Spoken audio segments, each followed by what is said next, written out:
오늘 우리에게 주신 하나님 말씀은 히브리 11장 1절부터 4절까지 말씀입니다. 한 목소리로 읽겠습니다. 믿음은 바라는 것들의 실상이요 보이지 않는 것들의 증거니 선진들이 이로써 증거를 얻었느니라. 믿음으로 모든 세계가 하나님의 말씀으로 지어진 줄을 우리가 아나니 보이는 것은 나타난 것으로 말미암아 된 것이 아니니라. 믿음으로 아벨은 가인보다 더 나은 제사를 하나님께 드림으로 의로운 자라 하시는 증거를 얻었으니 하나님이 그 예물에 대하여 증언하심이라. 그가 죽었으나 그 믿음으로써 지금도 말하느니라. 아멘. 제임스 웹 우주망원경이라는 게 생겼는데 여러분들 알고 계시죠? 1990년부터 가동됐었던 허블 우주망원경이라고 하는 걸 대체해서 새로 만들어서 이제 우주공간에 띄워놓은 건데요. 얘가 대단합니다. 여러분들 보셨겠지만 시제품이라고 할 수 있는 사진들이 좀 공개가 됐는데 그 영상들이 놀랍죠. 우리가 여태까지 보지 못했던 장면들이 들어가 있고, 그래서 우리가 여태까지 보지 못했던 것들을 보게 하고 우리가 알지 못했던 것들을 새로 알게 하고 있습니다. 앞으로 얘가 우리한테 알게 해줄 것들이 대단하고 엄청날 것 같습니다. 한번 생각해 보십시오. 이게 뭘 뜻하는가?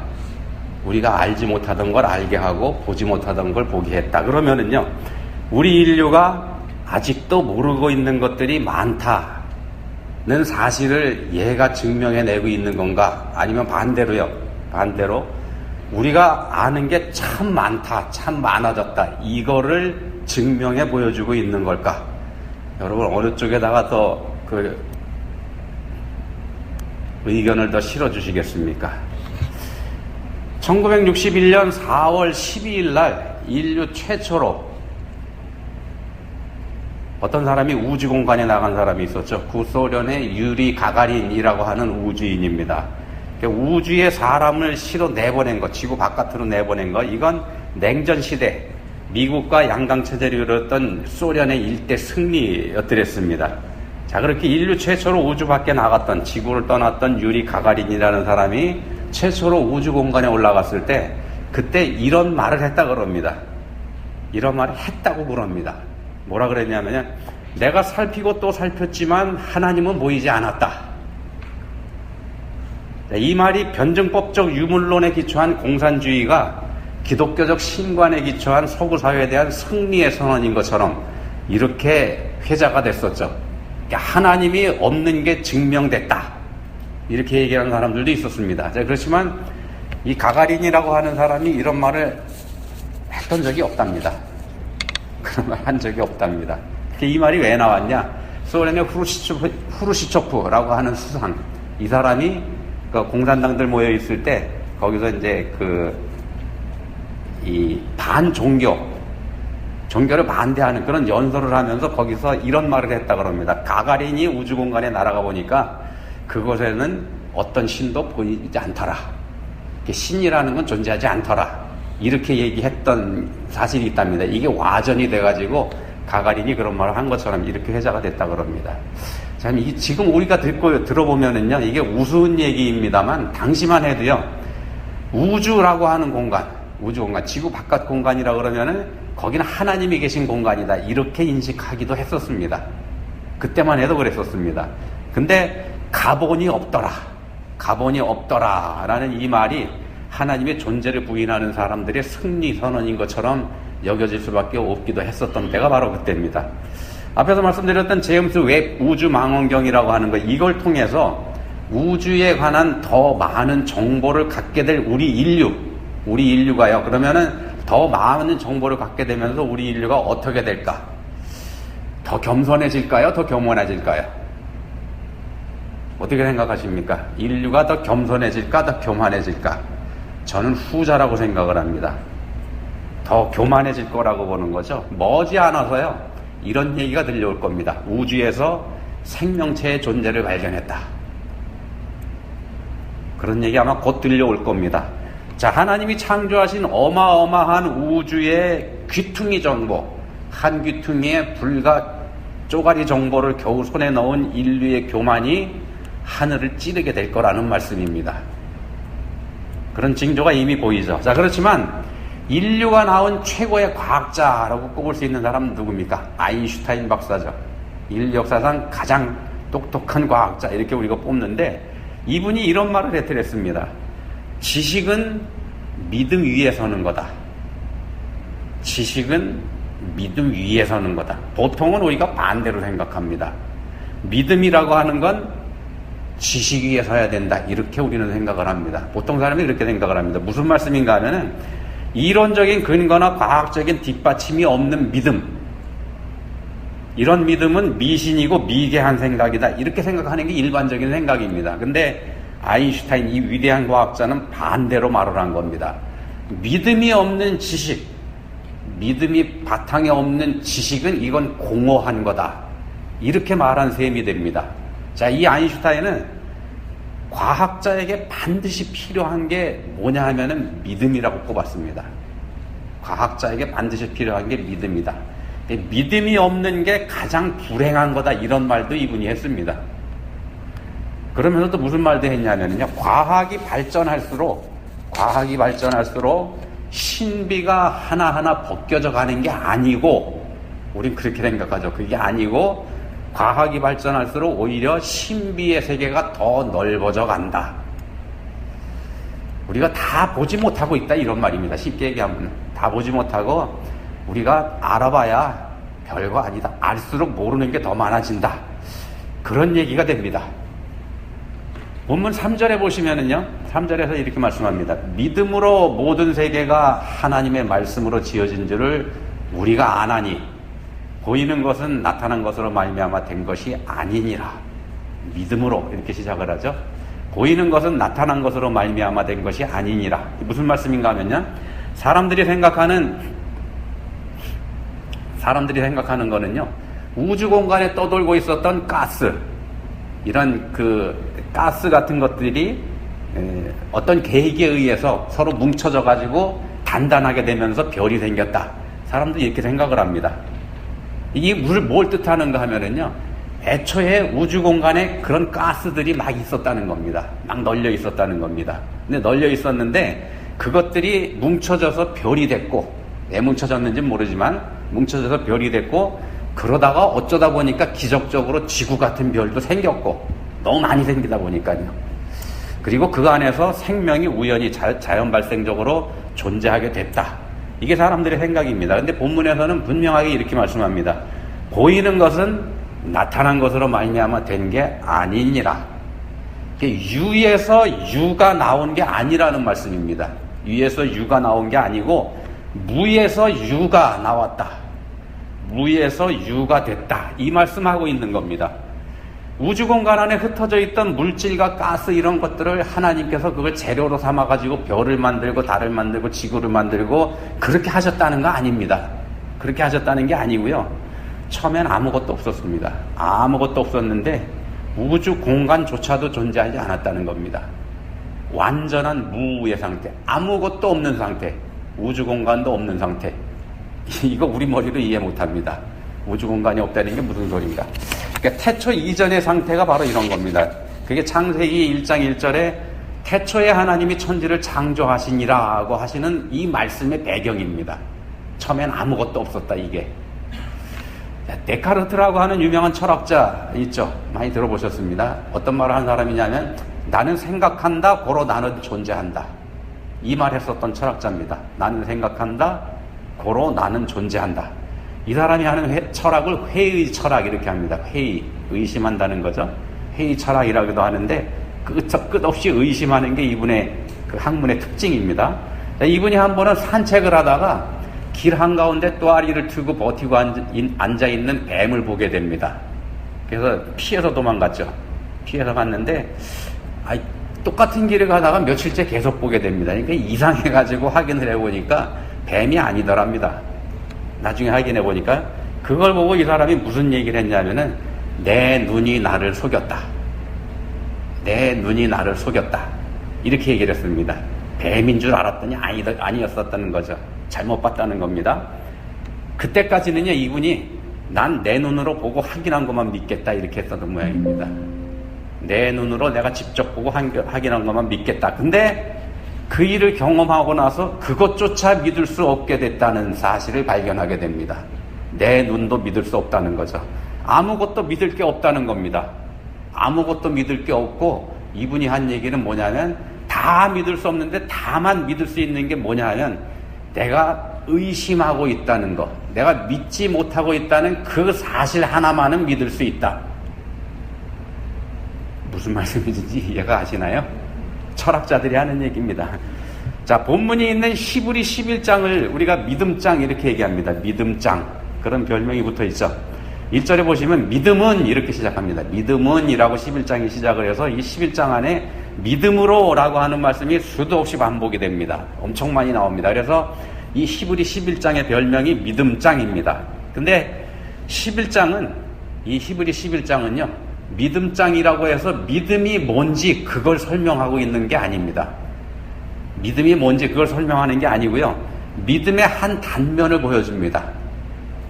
믿음이 뭔지를 설명하긴 하는데 그 믿음이란 여러 모습 중에서 한 단면, 뭘 얘기하는가 하면은 믿음은 인내하는 거다. 믿음이라고 하는 건 참고 기다리는 거다. 이 말씀합니다. 11장에서는. 바로 앞에 있는 히브리 10장, 바로 앞에 있는 히브리 10장의 마지막 부분인 10장 36절, 37절에서 이런 말씀을 합니다. 너희에게 인내가 필요함은, 인내가 필요함은 너희가 하나님의 뜻을 행한 후에 약속하신 것을 받기 위함이라. 잠시 잠깐 후면 오실 이가 오시리니 지체하지 아니하리라. 잠시 잠깐 후면 오실 이가 오실 거니까 너희한테 필요한 게 참고 기다리는 거다. 이 말씀하는 건데요. 자, 유대교인에서 기독교인이 된 사람들이 예수님께서 다시 오신다는 이 믿음을 가지고 기독교인으로, 그리스도인으로 살아가고 있는데, 근데 기다려도 예수님이 오시지 않았습니다. 2000년 전 상황입니다. 아직 안 오셨죠. 근데 이 사람들이 좀 기다리다 보니까 오시지 않으니까 기다리다 지치게 됩니다. 이렇게 되니까 뭔가 잘못된 거 아닌가 해서 다시 유대교로 돌아가야 되겠다, 이런 생각을 하는 사람들이 나타나기 시작을 합니다. 그래서 쓴 책이 이 히브리서입니다. 그래서 히브리서를 쓰게 됩니다. 기다리다 지쳤다고 그러지만, 당신들이 기다리다 지쳤다고 그러지만 사실 당신들이 기다렸다고 하는 그 기다림이라고 하는 건 잠시 잠깐에 불과하다. 잠시 잠깐에 불과하다. 영원이라고 하는 그 관점에서 봤을 때 그냥 찰나에 불과하다. 찰나조차도 되지 않는다는 겁니다. 영혼의 관점에서 보면은. 믿고 기다리는 게 믿음이다, 이 말씀을 하는 겁니다. 믿음이라고 하는 건 믿고 기다리는 겁니다. 11장에 소개되어 있는 많은 사람들, 믿음의 사람들이죠. 이 사람들이 여기에 소개됐는가? 기다리는 믿음을 가진 사람들이라고 해서 여기에 소개가 된 겁니다. 믿음은 기다림입니다. 첫 번째로 소개되고 있는 사람이 바로 아벨이죠. 아벨. 아담과 하와의 처음 아들들. 가인이 아벨을 쳐 죽이지 않습니까? 그 아벨입니다. 왜 죽였습니까? 하나님께서 동생 아벨의 제사는 받으셨지만 가인 자신이 드린 제사는 받지 않으셨죠. 질투했습니다. 질투가 나서 동생을 죽여버렸습니다. 하나님이 그러면 왜 가인의 제사는 받지 않으셨을까요? 제사를 드리는 장면을 소개하고 있는 창세기 4장에서 이런 말씀을 합니다. 창세기 4장입니다. 아벨은 양치는 자였고 가인은 농사하는 자였더라. 세월이 지난 후에 가인은 땅의 소산으로 제물을 삼아 여호와께 드렸고 아벨은 자기도 양의 첫 새끼와 그 기름으로 드렸더니 여호와께서 아벨과 그의 제물은 받으셨으나 가인과 그의 제물은 받지 아니하신지라. 자, 가인과 아벨 두 사람이 각각 제사를 드렸습니다. 제사 드린 것만 해도 기특한데 하나님은 한 사람은 받고 한 사람은 받지 않으셨습니다. 왜 큰 차이가 있나? 두 사람이 드린 제사 내용을 보면은 약간 미묘한 차이가 있습니다. 가인은 땅의 소산으로 제물을 삼아 여호와께 드렸고 아벨은 자기도 양의 첫 새끼와 그 기름으로 드렸다, 이렇게 되어 있습니다. 가인은 땅의 소산으로 드렸습니다. 이거 당연한 얘기입니다. 왜냐하면 가인은 농부니까 자기가 농사져서 얻은 소산으로 하나님께 제사 드렸죠. 양치기인 아벨은 양의 고기와 기름으로 제사를 드린 것, 이것도 당연합니다. 자기가 얻은 소득이니까. 다만 아벨이 드린 양에게는 수식어가 붙어 있습니다. 이렇게 돼 있죠. 양의 첫 새끼와 그 기름. 첫 새끼라는 수식어가 붙어 있습니다. 첫째, 처음 것이 상징하는 거 있지 않습니까? 전체, 전부 다 이걸 상징합니다. 그러니까 첫 번째 걸 드린다는 얘기는 전부를 다 드린다, 그런 얘기입니다. 이스라엘 사람들이 애굽에서 나올 때, 출애굽할 때, 그때 하나님께서 이집트의 모든 집안의 장자들을 다 죽게 하시지 않습니까? 집안의 장자들, 첫째가 죽는다는 얘기는 그 집안이 다 죽었다는 얘기입니다. 그러니까 온 나라의 첫째가 다 죽었다는 얘기는 이집트가 다 죽었다, 그런 얘기가 됩니다. 그런 심판을 하나님께서 하신 겁니다. 자, 가나안에 들어가서 농사를 짓고 나면, 약속의 땅에 들어가서 너희가 자리 잡고 농사를 짓게 되면 거기서 처음 얻는 첫 수확, 첫 소산물, 이거 하나님께 먼저 드려라. 하나님께서 이런 명령을 내리셨는데 뭘 뜻하는가 하면은, 장차 그 땅에서 너희가 거기서 수백 년, 수천 년 살아가면서 얻게 될 소득, 그 소득이 전부 다 하나님께서 주신 것이라는 믿음을 갖고 살아라. 이런 상징적인 의미로 첫 번째, 첫 해에 농사 지은 건 전부 다 하나님께 바쳐라. 이렇게 말씀을 하신 겁니다. 그래서 우리가 살아가면서도 생전 처음 받은 월급 하나님께 드린다고 하는 거는요, 이건 내가 평생 벌게 되는 모든 것들이 하나님께서 주신 은혜입니다. 이런 믿음의 고백이 되지 않습니까? 첫째가 상징하는 게 바로 그겁니다. 자, 아벨은 그런 믿음을 가지고 제물을 드린 겁니다. 양의 첫 새끼. 그래서 본문 4절에서 말씀합니다. 아벨이 믿음으로 드렸다. 믿음으로 드렸다. 하나님께서는 그렇게 믿음으로 드린 아벨을 의로운 자라고 인정을 해주셨고, 자, 가인의 제사를 거절하신 거는요, 이렇게 보면은 가인의 제사에 진실성이 없다고 보신 겁니다. 진실성이 없다. 아무거나 드린 거죠, 아무거나. 어쩌면은 먹지도 못할 걸 드렸는지도 모르겠습니다. 성경에 그렇게 나와 있지는 않습니다만 짐작을 해볼 수 있습니다. 더 쉽게 말씀드리면 믿음으로 드린 게 아니라는 얘기가 됩니다. 믿음으로 드린 게 아니다. 믿음으로 드린 게 아니면 뭔가? 로마서 14장 23절에서 말씀합니다. 믿음을 따라 하지 아니하는 것은 다 죄니라. 믿음으로 한 게 아니면 다 죄입니다. 자, 창세기 4장 7절에서 하나님께서 가인한테 제사를 받지 않으신 이유를 이렇게 말씀합니다. 창세기 4장 7절입니다. 네가 선을 행하면 어찌 낯을 들지 못하겠느냐. 선을 행하지 아니하면 죄가 문에 엎드려 있느니라. 죄가 너를 원하나 너는 죄를 다스릴지니라. 여기서 네가 선을 행하지 않기 때문에 내가 안 받았다, 이 말씀을 하시는 건데, 여기서 말씀하는 선은 세상적인 도덕적인 선, 이걸 얘기하는 거 아닙니다.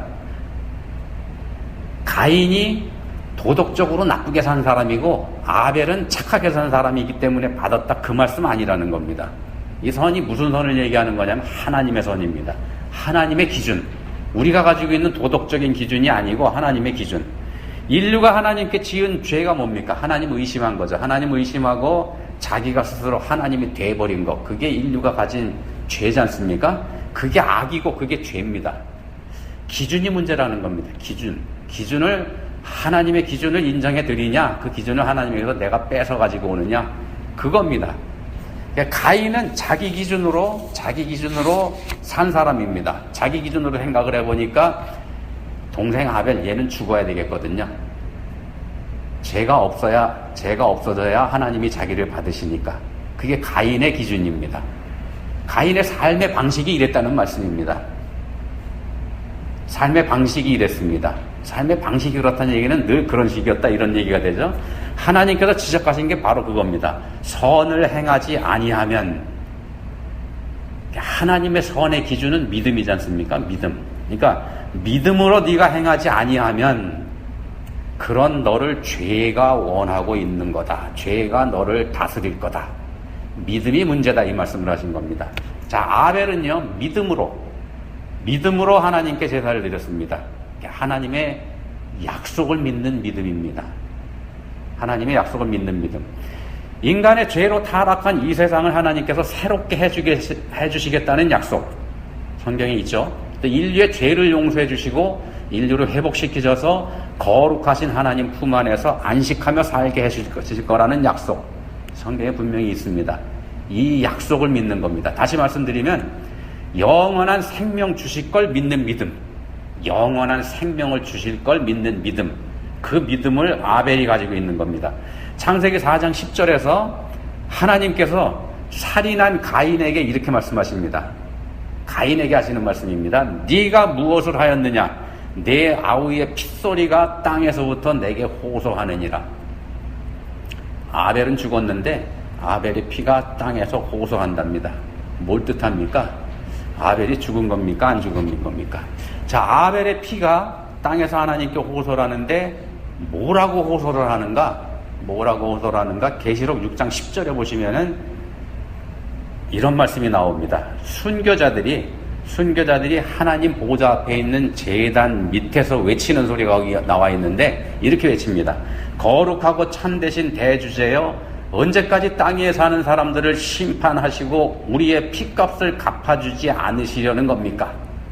우리의 핏값을 언제까지 안 갚아주시려는 겁니까? 이렇게 호소합니다. 억울하게 죽임당한 한을 언제 풀어주실 겁니까? 한을 빨리 풀어주십시오. 이렇게 호소하는 외침입니다. 자, 이 호소에 하나님은요, 뭐라고 대답하시냐면은 잠시 동안 더 기다려라, 이런 말씀을 하십니다. 아벨이 그럼 여기에 해당되는가? 마태복음 23장 35절에 가서 보시면 예수님께서 이런 말씀을 하십니다. 마태복음 23장 35절입니다. 그러므로 의인 아벨의 피로부터 성전과 제단 사이에서 너희가 죽인 바라기아의 아들 사가랴의 피까지 땅에서 흘린 의로운 피가 다 너희에게 돌아가리라. 아벨을 예수님께서 첫 번째 순교자로 인정하신 겁니다. 그리고 우리가 오늘 살펴보는 히브리 11장 믿음장, 이 믿음장의 마지막 부분인 39절에 가서 보시면은 이렇게 말씀을 합니다. 이 사람들은 다 믿음으로 말미암아 증거를 받았으나 약속된 것을 받지 못하였으니, 증거는 받았지만 약속은 받았지만 약속된 건 받지 못했다, 이런 말씀을 하십니다. 11장에 소개되는 믿음의 사람들 많이 있죠. 믿음의 위대한 인물들, 이 사람들이 아직도 기다리고 있다, 이 말씀하는 겁니다. 약속은 받았지만 약속된 건 받지 못했기 때문에 이 사람들 아직도 기다리고 있다. 하나님의 약속이 이루어지기를. 그럼 한번 생각해 보십시오. 그 중에서 제일 오래 기다린 사람이 누굽니까? 제일 오래 기다린 사람 아벨입니다. 아벨이 제일 먼저 죽었으니까요. 그 아벨에게 하나님께서 말씀하십니다. 아까 말씀드렸던 계시록 6장 10절에서 하소연할 때 이어지는 11절에서 이렇게 말씀합니다. 아직 잠시 동안 쉬되 그들의 동무 종들과 형제들도 자기처럼 죽임을 당하여 그 수가 차기까지 하라. 아직 잠시 동안 쉬어라. 좀 더 기다려라, 이런 말씀하시는 거죠. 믿음이라고 하는 거는요, 하나님의 때를 기다리는 겁니다. 하나님의 때. 그 때를 믿고 하나님께서 결국 일하실 거라는 그 약속을 믿고 있는 겁니다. 그게 믿음입니다.